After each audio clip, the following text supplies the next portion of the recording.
आज मुखवास बनवणार. त्यासाठी 1 वाटी तीळ, 1 वाटी सूर्यफूल बीज, 1 वाटी भोपळ्याचं बी, 1 वाटी जवस आणि 1 वाटी चिया सीड्स घेतले आहे. त्यानंतर 1 वाटी टरबूजचे बीज घेतलेले आहे आणि त्यामध्ये 1 वाटी सोपसुद्धा घेतलेली आहे. यासाठी आपण मिश्रण बनवूया. त्यासाठी 1 बाउल घेतली आहे. त्यामध्ये 2 चम्मच पाणी, 2 चम्मच लिंबाचा रस आणि थोडीशी हळदसुद्धा घातलेली आहे आणि थोडं मीठसुद्धा घाला.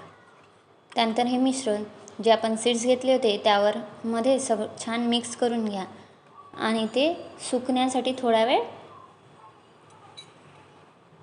सुकण्यासाठी ठेवा. मीठ टाकायचं मी विसरली होती, ते मागून टाकलेलं आहे. आणि याला छान सुकल्यावर पॅनमध्ये भाजून घ्या. बघा आता छान भाजून झालेलं आहे ते. आणि त्यानंतर याला काचेच्या कंटेनरमध्ये टाकून घ्या. रोज 1 चमचा घ्या, त्याने आपला हेअरफॉल कमी